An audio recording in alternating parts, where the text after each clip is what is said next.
2025년 2월 16일 새생명비전교회 주일 예배에 오신 모든 분들을 주님의 이름으로 축복하고 환영합니다. 우리 기도로 예배를 시작하도록 하겠습니다. 아버지 하나님 감사드립니다. 하나님 아버지, 이렇게 날씨가 추운데도 불구하고 저희들 마음에 정말 하나님 사랑하는 그 마음을 부어주셔서 오늘 우리 모두가 이 자리에 있게 하여 주심에 감사드립니다. 하나님 아버지, 오늘도 우리가 예배 드릴 때, 말씀 들을 때, 찬양하고 기도할 때 우리의 마음이 성령님의 충만함으로 인해서 뜨거워지고 우리의 삶의 문제들이 해결함을 받는 역사가 오늘 이 예배 가운데 일어날 수 있도록 도와주시고 은혜 베풀어 주시옵소서. 아버지 하나님, 이 예배를 방해하는 모든 악한 것들을 다 물리쳐 주시고 오직 우리 마음에는 예배에 집중할 수 있도록 우리의 생각과 마음을 온전히 주장하여 주시옵소서. 예수님의 이름으로 기도드렸사옵니다. 아멘. 오늘 주일 예배 오신 여러분들 한 분 한 분 진심으로 축복하고 환영합니다. 저희 오늘도 다 같이 좌우를 보시면서 서로 반겨주셨으면 좋겠습니다. 참 잘 오셨습니다.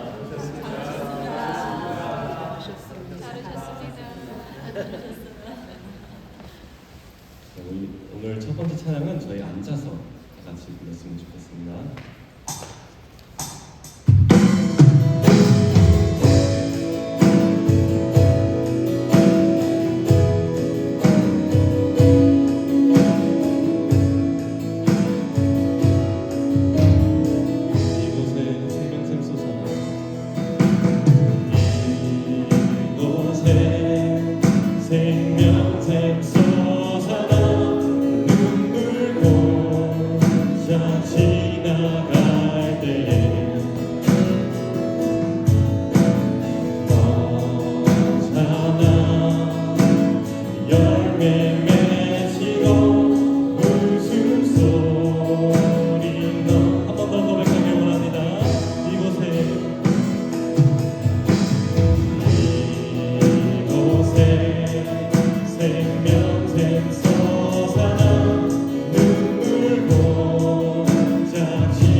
너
예수를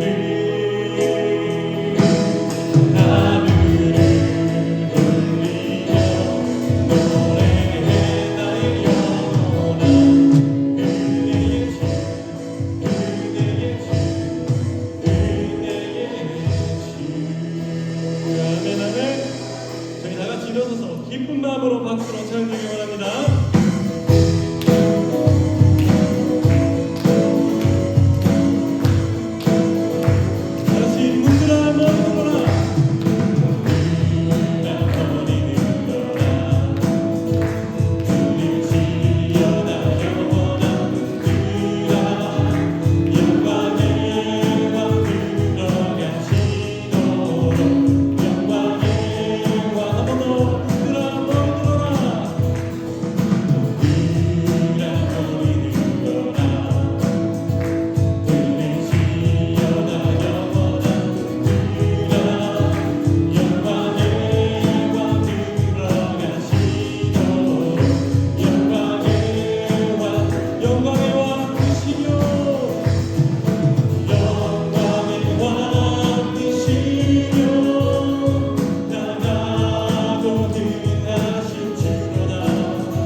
의지했던 모든 건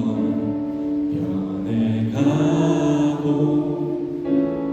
억울한 마음은 커져가네. 부끄러움 없이 살고 싶은 마음 주님 아시네.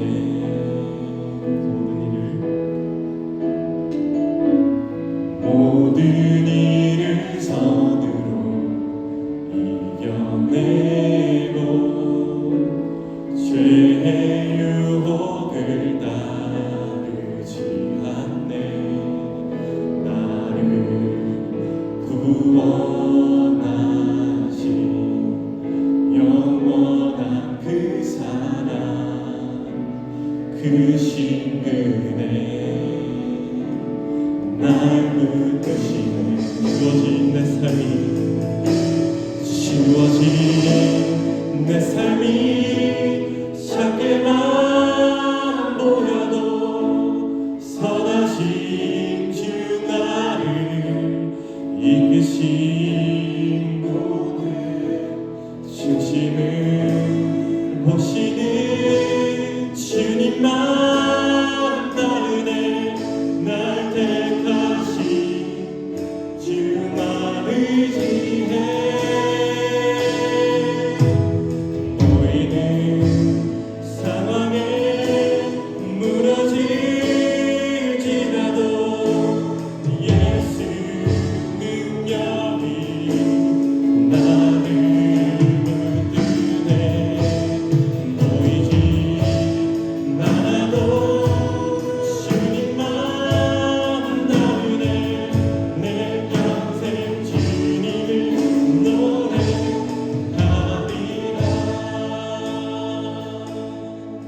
한 번 더 고백하기 원합니다. 의지했던 모든 것,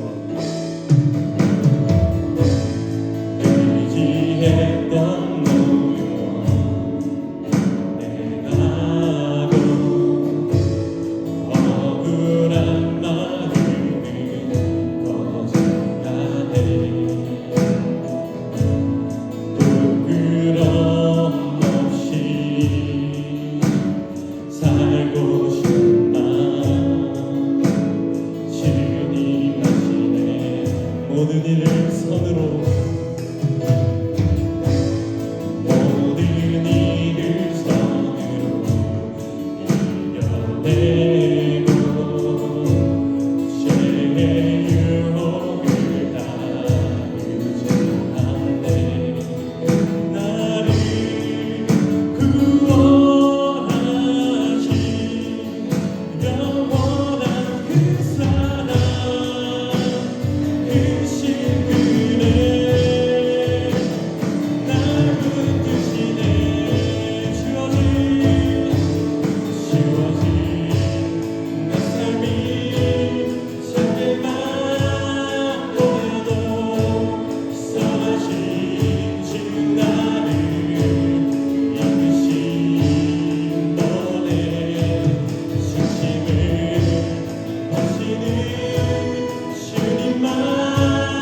믿는 자에게 능치 못 주의 말씀 의지하여 주의 말씀을 의지하여 깊은 곳에 등을 던져 오늘 그가 놀라운 일을 이루시는 거라 주의 말씀을 의지하여 믿음으로 등을 던져 믿는 자에게 능치 한번 더 고백하노라 주어진 내 삶이 주어진 내 삶이 작게만 보여도 선하신 주 나를 이끄신 번에 중심을 보시는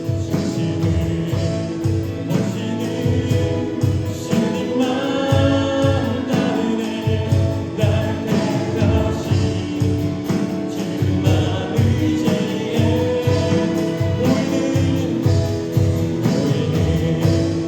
주만 의지해 보이는 상황에 무너질지라도 예수 능력이 나를 붙드네 보이지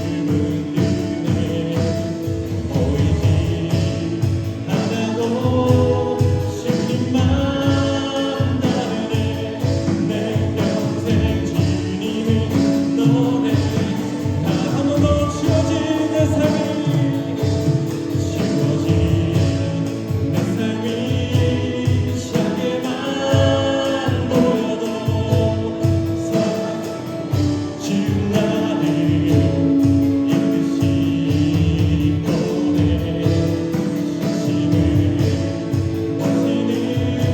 중심을 보시는 주님만 나르네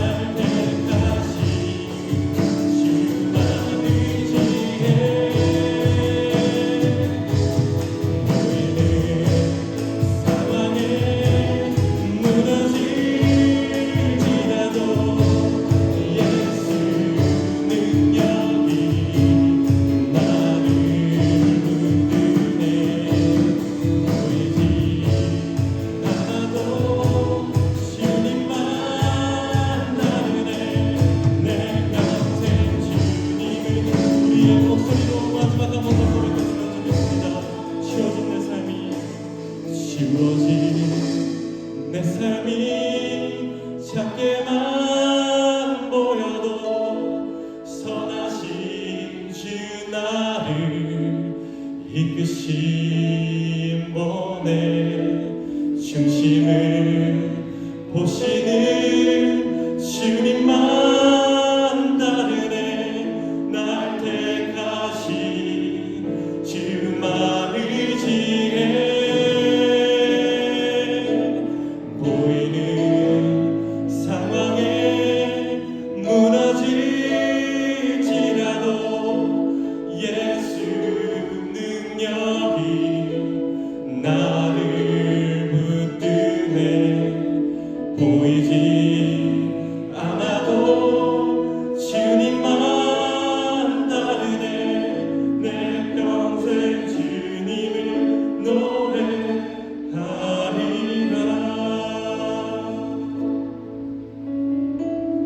아멘. 저희 지금 이 시간 정말 모든 것을 주님 앞에 내려놓고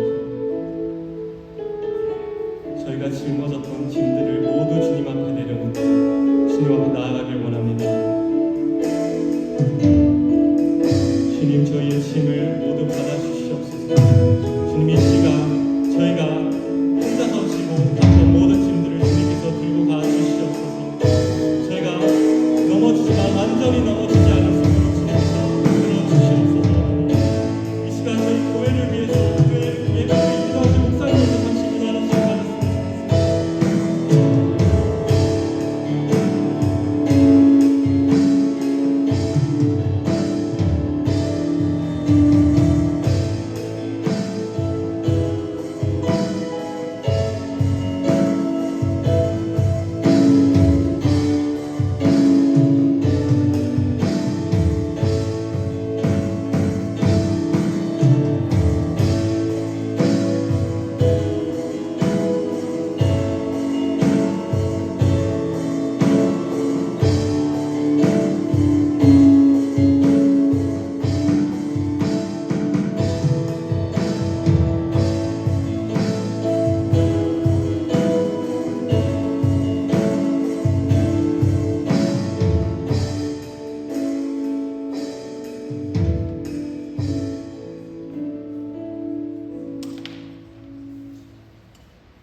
사랑과 은혜가 많으신 하나님 아버지, 오늘 주일에 저희를 이 예배 자리로 불러주시며 감사드립니다.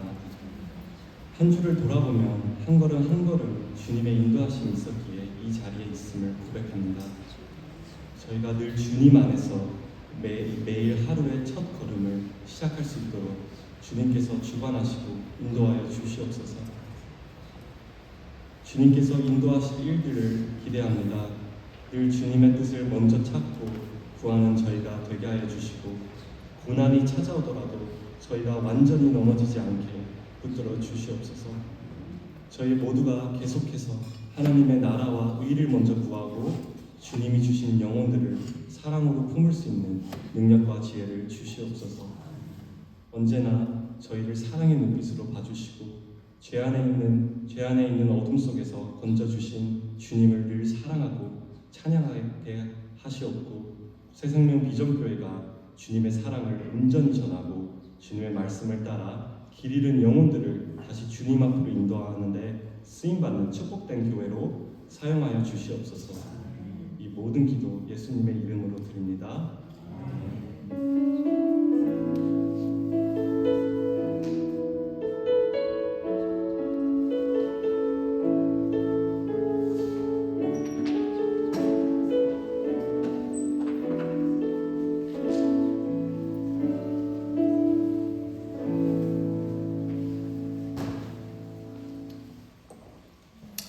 안녕하세요. 새생명 비전교회에서 생명의 삶을 수료한 김수련 형제입니다.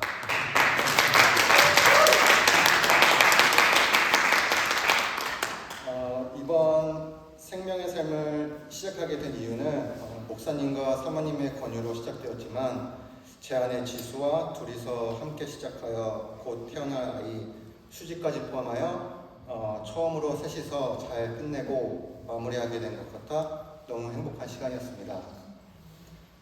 깊은 생각 없이 시작한 생명의 삶이었지만 한 주 한 주 목사님의 강의를 통해서 멀고 어렵게만 느껴졌던 하나님과의 관계와 신앙적 지식이 한 발짝 다가갈 수 있게 되었던 기회였습니다.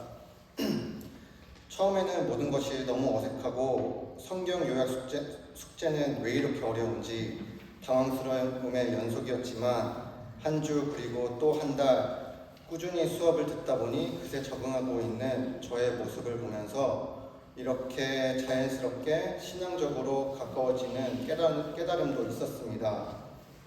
삶 공부에서는 신앙생활의 기본과 관계에 대해서 배웠지만, 이 공부를 통해서 저는 어떻게 삶에 적용을 하고 하나님과 함께 나아가야 하는지 생각해 볼 수 있는 기회가 되었고, 한 번의 수업을 통해서 모든 것을 이해하고 실천하는 데는 어려움이 있어 기회가 되고 시간이 될 때 다시 한번 듣고 싶다는 생각을 했습니다. 또 항상 마지막에 목사님께서 질문이 없냐고 물으시면 없다고 하는 경우가 보통 많았는데, 다음 수업에는 조금 더 많은 생각과 지식을 얻으며 궁금증도 해결해 나아가고 더욱더 발전해 나아가면 좋겠다는 아쉬움도 남았습니다. 당연히 수업 내용도 너무 좋았지만 제가 이번 생명의 삶을 통해서 가장 크게 발전했었던 건 예전에는 힘들게만 느껴졌던 마무리 기도 또는 식사 기도를 전보다는 더 자연스럽고 능숙하게 할 수 있었음에 큰 감사를 느끼게 되었습니다. 저는 엄청나게 활발하고 누군가에게 다가가는 사람은 아니지만 신앙생활을 적극적으로 하기보다는 할 수 있는 일을 조용히 도우려고 노력하면서 지냈지만, 이번 공부를 통해서 제가 올바르게 신앙생활을 어떻게 해 나가야 되는지, 저에게 주시는 하나님의 은사가 무엇인지 하나님께 한 발짝 앞으로 다가갈 수 있는 기회를 주심에 큰 감사와 축복을 알게 되었습니다. 끝으로 이런 생각과 깨달음을 알게 해주신 하나님, 목사님, 그리고 모든 성도분들께 감사드리며, 저희를 위해서 항상 기도해 주시는 모든 분들을 위해서, 저도 모든 분들을 위해서 항상 축복과 행복의 기도를 전달할 수 있는 사람이 되도록 하겠습니다. 감사합니다.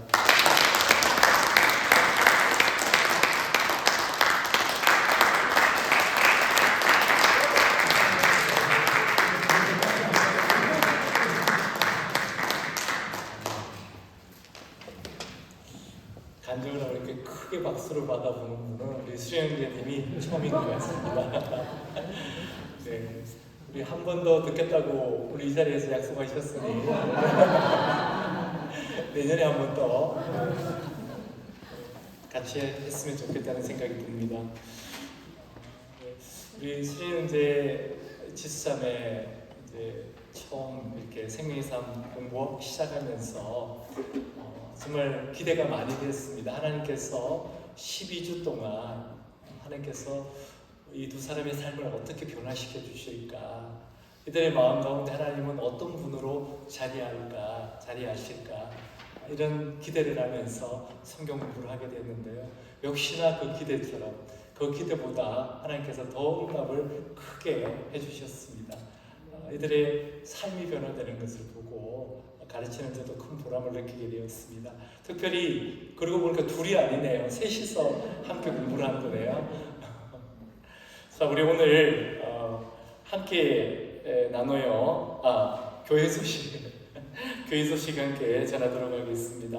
오늘은 생명의 삶 수료식이 있습니다. 우리 수련 형제 지수삼에 우리 앞으로 나와주시면 감사하겠습니다. 우리 두 분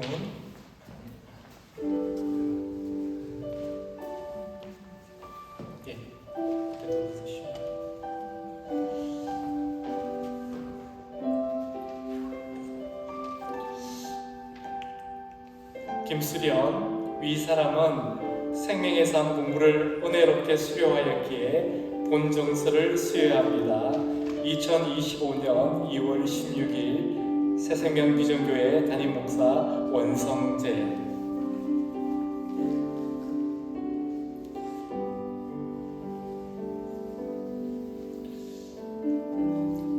강지수 위 사람은 생명의 삶 공부를 은혜롭게 수료하였기에 본정서를 수여합니다. 2025년 2월 16일 새생명 비전교회 담임 목사 원성재.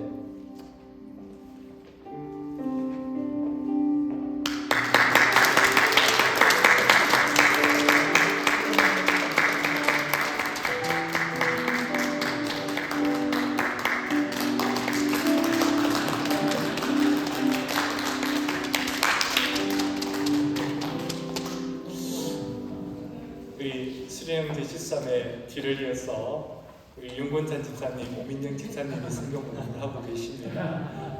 곧 여기에 쓰게 되실 것 같습니다. 그리고 커피 브레이크가 2월 17일부터 3월 19일까지 있습니다. 지난주에 말씀드렸듯이 커피 브레이크는 우리 교회는 성경 공부하는 시간이 아닙니다. 담임 목사와 함께 가볍게 커피 한 잔, 차 한 잔 마시는 시간입니다. 여러분 편하신 시간에 신청해 주시면 그 시간 우리가 정말 서로가 유익하게 보낼 수 있도록 서로에게 기도도 하고요, 서로의 어려운 점도 들어주고 정말 귀한 시간이 될 수 있도록 그렇게 하도록 하겠습니다. 3월 19일까지니까 여러분 편하신 시간에 신청해 주시면 되겠습니다. 그리고 2월 23일 다음 주일이죠. 예배 후에는 2024년 재정보고가 있습니다. 한 분도 빠짐없이 다 참석해 주시면 감사하겠습니다. 이번 주 성경 통독은 민수기 29장까지입니다. 우리 다 함께 일어나셔서 찬양 올려드리고 오늘 우리 교회 주신 말씀 봉독하도록 하겠습니다.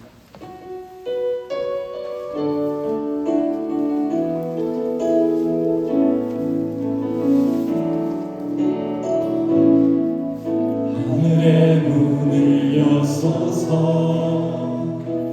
이곳을 주목하소서. 주를 향한 노래가 꺼지지 않으니 하늘을 열고 보소서. 이곳에 임재하소서. 주님을 기다립니다. 기도의 향기가 하늘에 닿으니 주여 임재하여 주소서. 기도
오늘 우리 교회에 주신 말씀은 사도행전 21장 17절로부터 26절 말씀입니다. 오늘 우리 교회에 주신 말씀은 사도행전 21장 17절로 26절 말씀입니다. 우리 한 목소리로 봉독하도록 하겠습니다.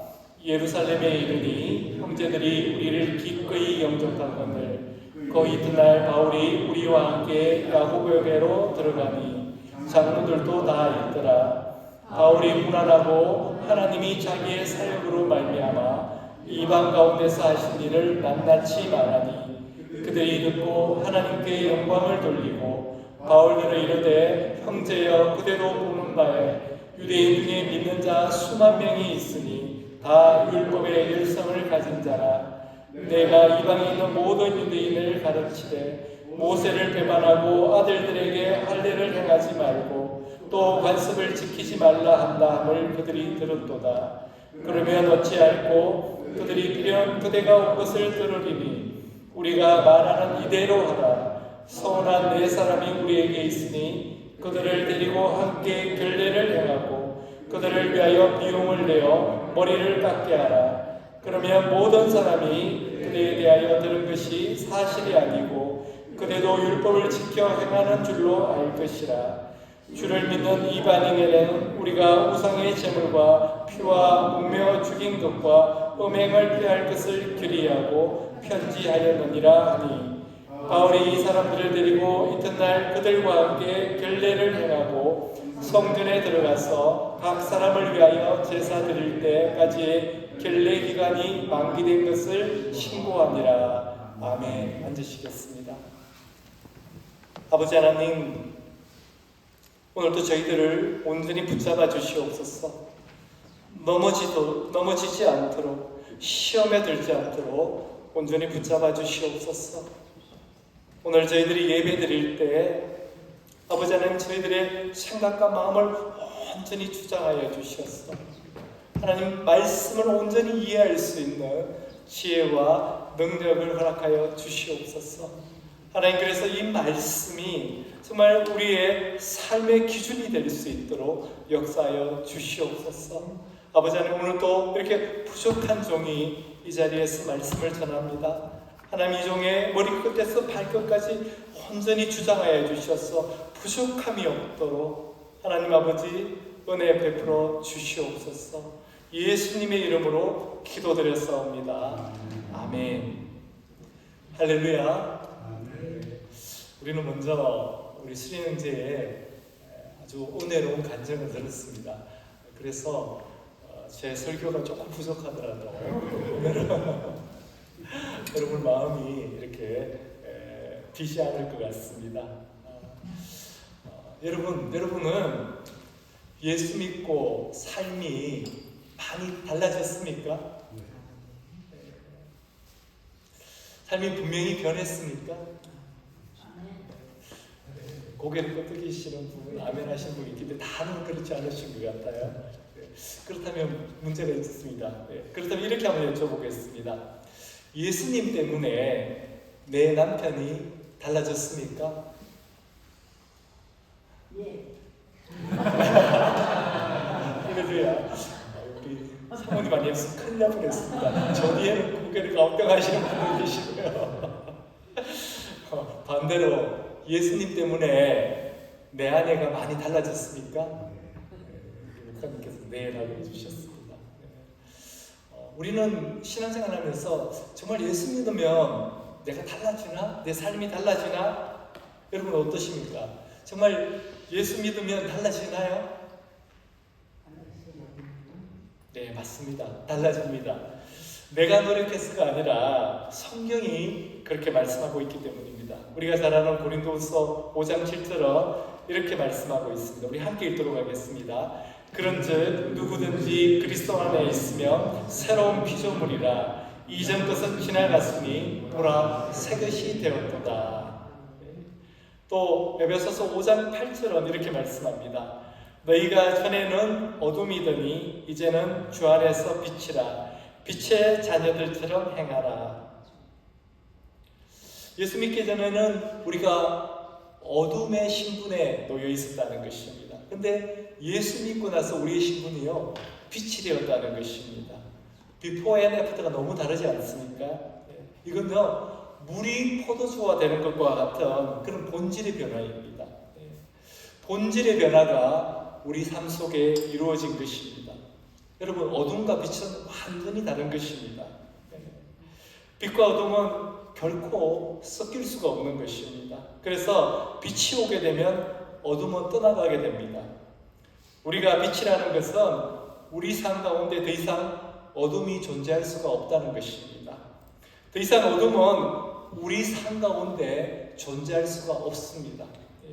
그래서 우리가 예수를 믿는다는 것은 이 땅의 삶을 마감하고 천국의 삶이 보장되었다는 것에 그치는 것이 아닙니다.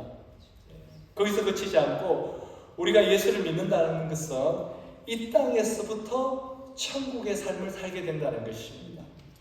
왜냐하면 이 땅에서의 우리의 삶에도 빛 대신 예수 그리스도가 우리의 삶을 주관하고 계시기 때문에 그렇습니다. 그래서 예수 믿게 되면요, 삶이 변하게 되는 것입니다. 오늘 본문은 사도 바울이 그렇게 원했던 예루살렘에 드디어 도착했습니다.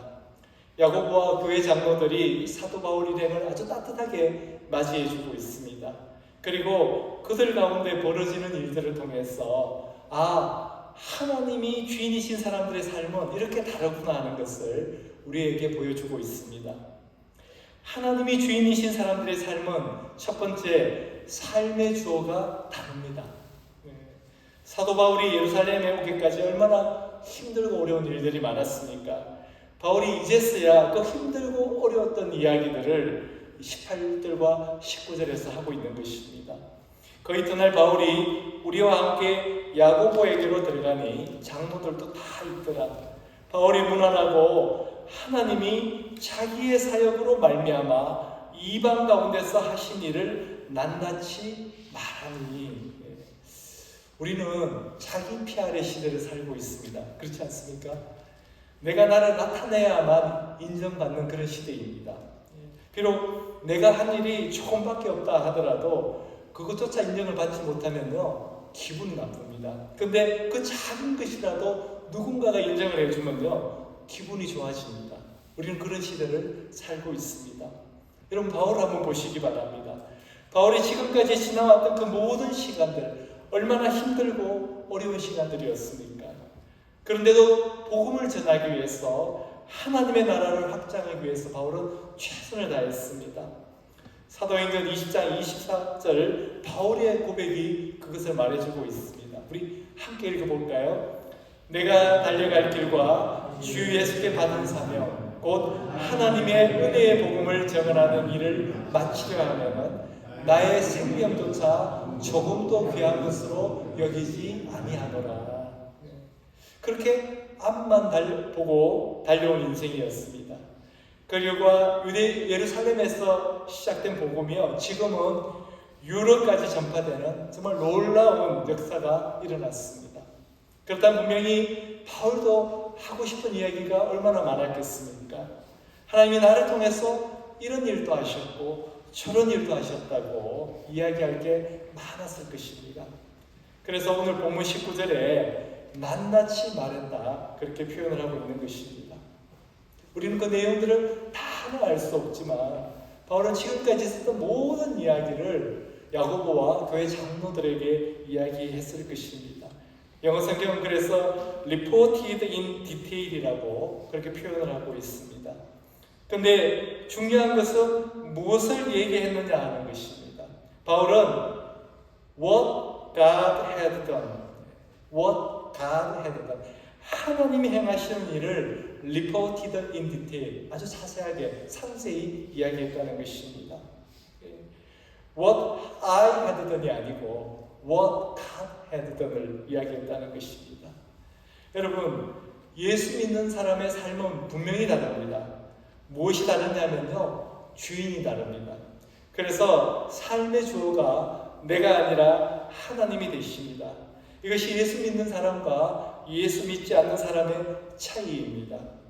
세상은 주어가 다 나입니다. 아이예요.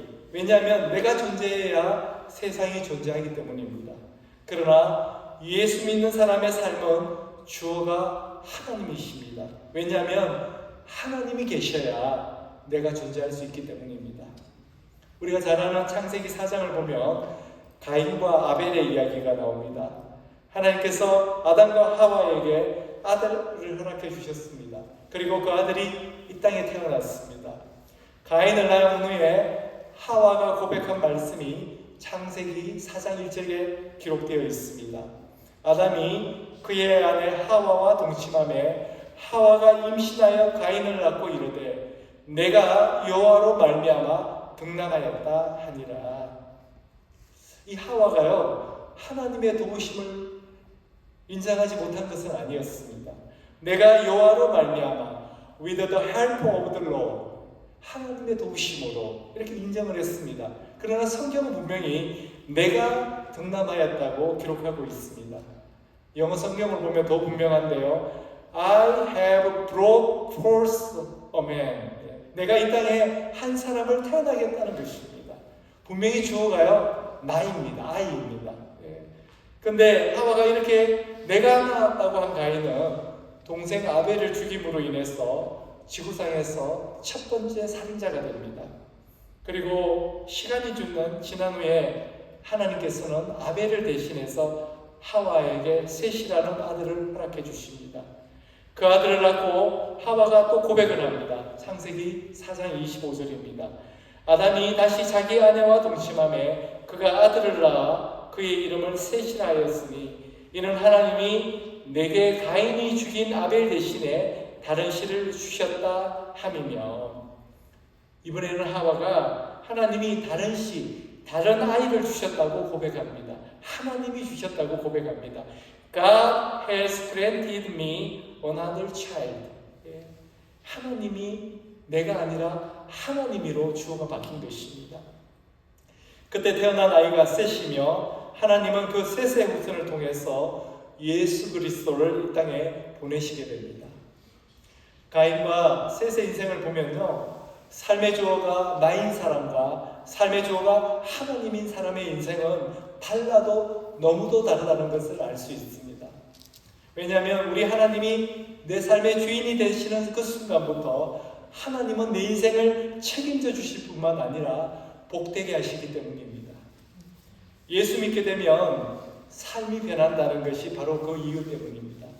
그래서 하나님이 주인이신 사람과 그렇지 않은 사람의 삶이 달라지는 것입니다. 그래서 입술로만 하나님이 내 인생의 주인이라고 고백해서는 안 됩니다. 그러나 여전히 우리 주변에 보면요, 내 인생의 주인이 나인 것처럼 하면서도 입술로는 예수 믿는다고 하는 인생들이 있습니다. 주위에 그런 사람들이 있다는 것입니다. 예수님은 그런 인생들을 향해서 이렇게 말씀하십니다.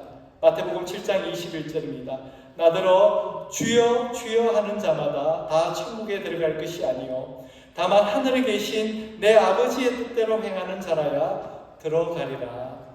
주여 주여 하는 자들이 누구입니까? 바로 입술로만 하나님이 내 삶의 주인이라고 고백하는 자들 아닙니까?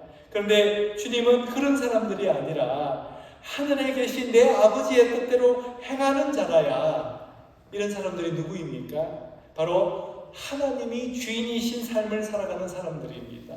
주님은 이런 사람들만 천국에 들어갈 수 있다고 말씀하고 계십니다. 그래서 진정성, 인테그리티, 이 삶의 진정성이 굉장히 중요하다는 것입니다. 특히나 하나님 앞에서는 더욱 그러합니다. 우리 하나님은 마음의 중심을 보시기 때문입니다.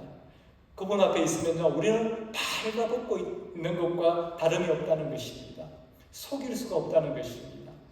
혹시나 지금까지 내가 입술로만 주여 주여 했다면 지금이라도 회개하고 마음과 뜻과 힘을 다해서 예수 그리스도를 믿으시면 된다는 것입니다. 복음 성가 가수로 유명한 분이 계셨습니다. 그분의 간증입니다. 너무 유명하신 분이셔서 어디를 가나 자신을 알아보는 사람들이 있었다는 것입니다. 어느 정도였냐면요, 이분의 찬양을 부르지 않는 교회가 없었을 정도였다고 합니다. 한마디로 기독교계의 유명 스타였다고 합니다. 근데 하루는 이분이 혼자서 점심 식사를 하러 가게 되었다고 합니다. 맛있게 점심을 먹고 있는데 갑자기 마음속에서 막 화가 올라오더라는 것입니다. 그래서 내가 왜 이러지? 밥 먹는데 왜 화가 나지? 하고 생각하는데 갑자기 뭔가가 깨달아지더라는 겁니다.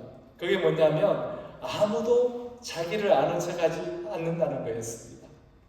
어디를 가나 자신을 알아보는 사람들이 있는데 지금은요 아무도 자기를 몰라주더라는 것입니다. 그래서 화가 나더라는 겁니다. 그걸 깨닫고 자신은 너무 놀랐다는 겁니다. 그래서 회개하면서 간증을 합니다.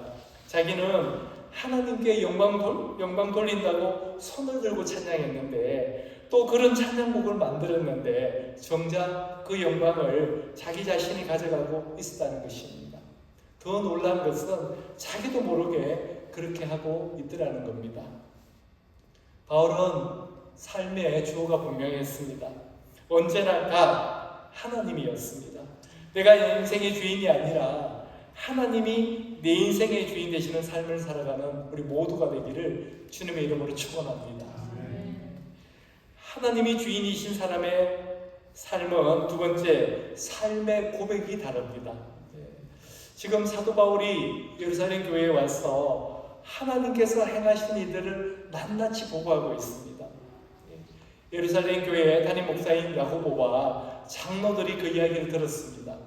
그리고 나서 그들이 어떻게 반응하느냐면요, 20절입니다. 그들이 듣고 하나님께 영광을 돌리고 When they heard this, they praised God. 우리는 어떻습니까? 주변에 어떤 분이 성과를 냈습니다. 그러면 어떻게 반응합니까? 와, 정말 대단하십니다. 어떻게 그 일을 다 하셨어요? 저 같으면 절대 그렇게 못합니다. 정말 최고입니다. 엄지척. 이렇게 하지 않습니까? 또 그 말을 들은 그 사람은 어떻게 반응합니까? 아니에요. 정말 아닙니다. 이거 다른 분들도 다 하실 수가 있는 거예요. 그러면 속으로는 허무해하지 않습니까? 그게 재차 아니 정말 그거 아무나 못하는 겁니다. 정말 대단하십니다. 이렇게 칭찬을 하면요, 그때부터 이건 진짜 아무나 못하는 것이 되어버립니다. 그것이 우리의 현실입니다. 어떤 성과를 냈을 때 하나님께 영광 돌려드리지 못하고 나도 모르는 사이에 그 영광을 가로채가는 모습이 우리에게도 있다는 것입니다. 근데 야고보를 비롯한 예루살렘 교회의 지도자들은 바울의 보고를 낱낱이 다 듣고서 바로 즉시 하나님을 찬양하고 하나님께 그 영광을 돌려드렸다는 것입니다. 하나님이 주인이신 사람의 고백은 언제나 하나님께 영광을 돌리는 삶을 살게 된다는 것입니다. 내 삶뿐만 아니라 우리 믿음의 공동체 가운데 어떤 성과가 있다 하더라도 하나님께 그 영광을 돌려드린다는 것입니다. 그리고 예수 믿는 우리 모두의 삶에 함께 하시는 분이 계십니다. 그분은 바로 우리 성령 하나님이십니다. 예수님을 영접하는 그 순간부터 성령님은 우리와 함께 하십니다. 그 성령님이 우리 삶에서 하시는 일이 있는데요, 우리 요한복음 16장 13절 14절 함께 읽어보도록 하겠습니다. 그러나 진리의 성령이 오시면 그가 너희를 모든 진리 가운데로 인도하시리니 그가 스스로 말하지 않고 오직 들은 것을 말하며 장래 일을 너희에게 알리시리라. 그가 내 영광을 나타내리니 내 것을 가지고 너희에게 알리시겠습니다. 여기서 그가 누구냐면 바로 성령님이십니다. 그가 내 영광을 나타내리니 성령님이 예수 그리스도의 영광을 나타내신다는 것입니다. 근데 그 성령님이 지금 어디에 계십니까? 저와 여러분의 마음 안에 계십니다. 근데 성령님은 예수 그리스도의 영광을 나타내신다는 것입니다. 그래서 그 성령님이 우리와 함께 하시면요, 우리도 예수 그리스도의 영광, 하나님의 영광을 나타낼 수밖에 없다는 것입니다. 성령님이 praise God 하면요, 우리도 하나님을 찬양하게 된다는 것입니다. 성령님이 glory to the God, 하나님께 영광하면 우리도 하나님께 영광을 올려드리게 될 수밖에 없다는 것입니다. 그래서 우리가 성령 충만할 때는요, 우리 입에서 결코 내가 했어요, 내가 한 거예요 말이 잘 나오지 않는다는 것입니다. 왜냐하면 내 안에 계신 성령 하나님이 우리 삶을 주관하고 계시기 때문입니다. 야고보와 그 장로들 같이 성령 충만하여 하나님이 하신 일을 들었을 때 적시로 하나님께 영광을 올려드리는 우리 모두가 되기를 주님의 이름으로 축원합니다. 우리가 성령 충만해야만 온전히 하나님께 영광을 돌릴 수 있다는 거 꼭 기억하시기를 바랍니다. 하나님이 삶의 주인이신 사람은 세 번째, 삶의 목적이 다릅니다. 21절을 보면요, 내가 이방에 있는 모든 유대인을 가르치되 모세를 배반하고 아들들에게 할례를 행하지 말고 또 관습을 지키지 말라 한 마음을 그들이 들었도다. 여러분, 지금 사도 바울은 오해를 받고 있습니다. 사도 바울이 이야기하지도 않았고 그렇게 가르치지도 않았는데 사도 바울이 그렇게 했다고 오해를 하고 있는 겁니다. 여러분, 오해는요 100% 거짓이 아닙니다. 팩트가 섞였기 때문에 분별하는 것이 더 힘들다는 것입니다. 지금 이 오해는 예수를 믿는다는 유대인 크리스찬 중에서 율법에 열성이 있는 사람들이 만든 오해입니다. 그 오해 중에 하나가 바울이 유대인들에게도 할례를 받지 말라고 했다는 것입니다. 실제로 그럴까요? 그렇지 않습니다. 바울은 이방인들에게만 예수를 믿더라도 할례를 받지 않아도 된다고 이야기를 했을 뿐입니다. 더구나 그렇게 해도 된다는 것조차 사도 바울이 혼자 결정한 것이 아니었습니다. 1차 전도 여행 후에 이방인 크리스찬들에 대한 할례에 대한 문제가 제기되었습니다. 할례를 주장하는 유대인 크리스찬들이 최초의 이방인 교회인 안디옥 교회에 와서 할례 받지 않으면 구원도 받지 못한다고 한 것입니다. 이걸로 교회 안에 적지 않은 분쟁이 일어났던 것입니다. 그래서 바울이 바나바와 함께 예루살렘 교회에 와서 사도와 장로들과 함께 이 일에 대해서 충분히 의논을 했습니다. 더구나 그 최종적인 결정은요, 예루살렘 교회의 담임 목사였던 야고보와 사도들의 리더였던 베드로가 했습니다. 그렇다면 이런 오해가 발생하면요, 누가 책임져야 합니까? 당연히 야고보와 예루살렘 교회가 책임을 져야 합니다. 근데 22절에서 24절을 읽어보면요, 그러면 어찌할꼬 그들이 필요한 그대가 온 것을 들으리니 우리가 말하는 이대로 하라. 뭔가 걱정을 하고 있지 않습니까? 서원한 네 사람이 우리에게 있으니 그들을 데리고 함께 결례를 행하고 그들을 위하여 비용을 내어 머리를 깎게 하라. 그러면 모든 사람이 그대에 대하여 들은 것이 이 오해잖아요. 이 바울에 대하여 들은 이 오해가 사실이 아니고 그대도 율법을 지켜 행하는 줄로 알 것이라. 이렇게 이야기를 합니다. 지금 22절에서 24절이 무엇을 말하느냐면요, 한마디로 말하면 바울, 당신이 책임져라 이 말입니다. 제가 만약 사도 바울과 같은 상황에 처했다면요, 무척 화가 났을 것입니다. 아니 그거 왜 나 혼자서 책임을 져야 됩니까? 야고보 목사님하고 베드로가 결정한 거잖아요. 그런데 왜 저보고 책임을 지라는 것입니까? 그리고 저보고 결례를 함께 행하라는 것은 또 무슨 말입니까? 더구나 그 비용까지 저보고 다 부담하라고요? 말도 안 됩니다. 왜 제가 그 비용까지 부담을 해야 합니까? 아마 제가 그 자리에 있으면 그랬을 것입니다. 근데 바울은 절대로 그러지 않았습니다. 26절 말씀 우리가 함께 읽도록 하겠습니다. 바울이 이 사람들을 데리고 이튿날 그들과 함께 결례를 행하고 성전에 들어가서 각 사람을 위하여 제사 드릴 때까지의 결례 기간이 만기된 것을 신고하니라. 바울은요, 야고보의 말에 이런 망구도 하지 않고 그냥 오케이 합니다. 쿨하게. 그리고 그 이튿날 서원한 그 네 사람과 함께 결례를 행합니다. 그리고 그 비용까지 다 부담합니다. 이 비용이요, 단순히 이발값 정도가 아니라는 것입니다.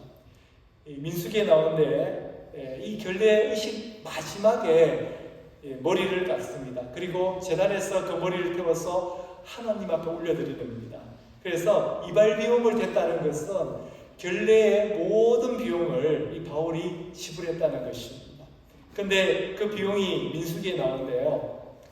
많은 준비해야 될 것이 있습니다. 그 중에 가장 큰 게 양 3마리입니다. 그것도 험없는 양으로 준비해야 되니까 그 비용이 얼마나 비쌌겠습니까? 그리고 거기에다가 4명입니다. 곱하기 4를 해야 합니다. 근데 그때 바울이 그렇게 비용을 다 부담하면서까지 그렇게 했던 이유를 고린도전서 9장 20절을 통해서 우리는 알 수 있습니다. 우리 함께 읽도록 하겠습니다. 유대인들에게 내가 유대인과 같이 된 것은 유대인들을 얻고자 하며 율법 아래에 있는 자들에게는 내가 율법 아래에 있지 아니하나 율법 아래에 있는 자같이 된 것은 율법 아래에 있는 자들을 얻고자 하며. 고린도전서 9장 20절 말씀이 없나요? 네, 이해가 되셨어요? 이 굉장히 중요한 말씀입니다. 다시 한번 제가 읽어드리도록 하겠습니다. 유대인들에게 내가 유대인과 같이 된 것은 유대인들을 얻고자 하며 율법 아래에 있는 자들에게는 내가 율법 아래에 있지 아니하나 율법 아래에 있는 자같이 된 것은 율법 아래에 있는 자들을 얻고자 하며. 유대인 중에 야고보가 그렇게 말하지 않습니까? 유대인 중에 믿는 자가 수만이나 된다고. 그런데 바울의 눈에는요, 아직도 예수 믿지 않고 있는 다른 유대인 수만이 모였던 것입니다. 그들은 다 율법을 중요시하는 유대교 신자들이었잖아요. 그래서 바울은 어떻게 하든지 그들 중에 한 사람이라도 더 구원하고자 하는 마음이 컸던 것입니다. 그래서 그 4명과 함께 결례식을 행하고 그 비용까지도 부담했던 것입니다. 왜 그렇습니까? 사람을 얻고자 하기 위해서, 사람을 구원하고자 하기 위해서 그랬던 것입니다. F.F. 브루스라는 신학자가 있습니다. 이 F.F. 브루스가 그런 바울을 가리켜 이렇게 말했습니다.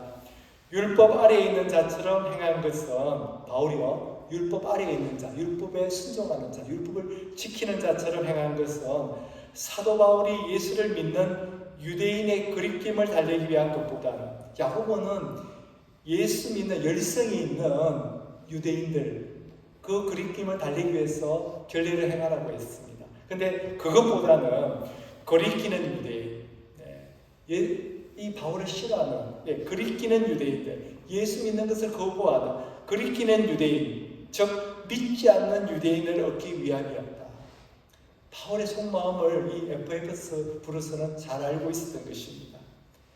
바울이 결례를 받고 그 비용을 다 부담했던 것은 결국 아직 예수 믿지 않는 유대인을 얻기 위해서였다는 것입니다. 하나님이 주인이신 사람에게는요, 늘 믿지 않는 사람이 눈에 들어옵니다. 왜냐하면 삶의 목적이, 그 삶의 이유가 영혼 구원에 있기 때문입니다. 사도 바울을 통해서 하나님은 하나님이 주인이신 사람들의 삶의 모습을 우리에게 오늘 보여주고 있습니다. 하나님이 주인이신 사람들은 세상 사람들과 분명히 다르다는 것입니다. 우선은 삶의 주어가 다르다고 이야기했습니다. 삶의 주어가 내가 아니라 하나님이시라는 것입니다. 삶의 주어가 하나님이시기에 그 인생은 하나님이 책임지신다는 것입니다. 그래서 그 인생이 달라지게 되는 것입니다. 두 번째 고백은 삶의 고백이 다르다는 것입니다. 하나님이 삶의 주인이신 사람들은요, 늘 하나님께 영광 돌리는 삶을 살게 된다는 것입니다. 그래서 그 입술로 늘 하나님을 찬양합니다. 왜냐하면 우리 안에 계시는 성령께서 늘 예수 그리스도께 영광을 돌려드리기 때문에 그렇습니다. 마지막으로 삶의 목적이 다릅니다. 하나님이 주인이신 사람의 삶은요, 영혼 구원에 그 삶의 이유가 맞춰져 있습니다. 삶의 목적이 다르다는 것입니다. 그래서 늘 믿지 않는 사람에게 하는 그 초점이 가 있습니다. 왜냐하면 그가 살아가는 목적이 영혼 구원에 있기 때문입니다. 바울은 오늘 말씀을 통해서 하나님이 주인이신 사람들의 삶은 분명히 다르다고 우리에게 이야기하고 있습니다. 저와 여러분이 이 바울이 말하는 분명히 세상 사람들과 구별되는 그런 삶을 살아가는 우리 모두가 되기를 주님의 이름으로 축원합니다. 기도하겠습니다. 아버지 하나님 감사드립니다. 하나님이 주인 되시는 우리 삶, 하나님이 우리 인생의 주어 되시는 우리 삶을 살아가는 오늘 여기 있는 저와 우리 모두가 될 수 있도록 주님 저희들을 온전히 주장하여 주시고 그 삶 가운데로 인도하여 주시옵소서. 하나님 입술로만 주여 주여 하는 자들이 되지 않고 진정성을 가지고 진실로 주님을 우리 삶의 주인으로 모시는 우리 모두가 될 수 있도록 은혜 베풀어 주시옵소서. 예수님의 이름으로 기도드렸사옵니다. 아멘. 오늘 우리 말씀을 생각하면서 이 찬양 함께 올려드리기를 원합니다.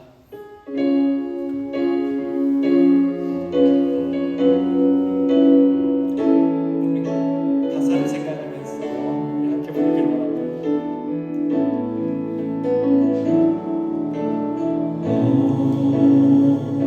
어찌하여야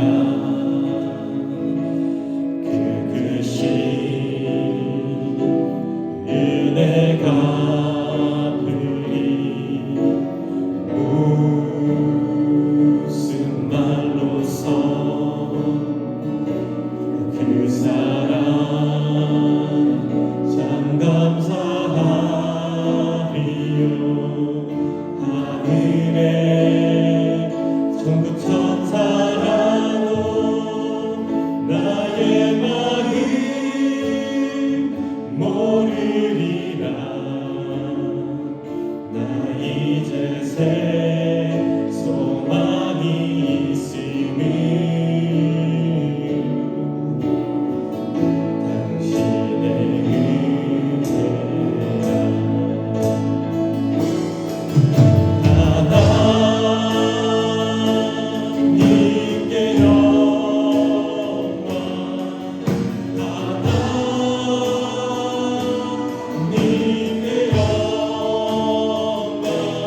하나님 감사드립니다.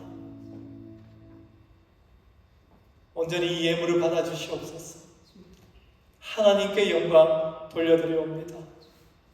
우리의 삶에 행하신 모든 일은 우리 하나님이 하셨습니다. 하나님 그 일들을 통해서 영광 받아 주시옵소서. 오늘도 이렇게 기쁜 마음으로 자원하는 마음으로 드리는 손길마다 축복하여 주시고 은혜 베풀어 주시옵소서. 그 육체 가운데 부족함이 없도록 연약함이 없도록 역사하여 주시옵소서. 예수님의 이름으로 기도드렸사옵니다. 아멘.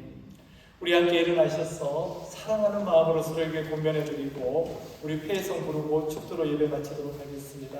우리 데살로니가전서 5장 13절에서 18절 말씀 서로에게 권면하도록 하겠습니다. 여러분은 서로 화목하게 지내십시오. 형제자매 여러분, 여러분에게 권면합니다. 무질서하게 사는 사람들을 훈계하고 마음이 약한 사람을 격려하고 힘이 없는 사람을 도와주고 모든 사람에게 오래 참으십시오. 아무도 악으로 악을 갚지 말고 도리어 서로에게 모든 사람에게 항상 좋은 일을 하려고 애쓰십시오. 항상 기뻐하십시오. 끊임없이 기도하십시오. 모든 일에 감사하십시오. 이것이 그리스도 예수 안에서 여러분에게 바라시는 하나님의 뜻입니다. 아멘.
지금은 우리 구주 예수 그리스도의 크신 은혜와 하나님 아버지의 놀라우신 사랑과 성령의 교통하심, 인도하심, 보호하심 오늘 이 자리에 주님이 내 인생의 주인 되심을 고백하는 여기 있는 모든 성도들 머리 위에 그리고 그 가정과 일터 위에 지금부터 영원토록 함께 하시기를 주님의 이름으로 축원하옵나이다.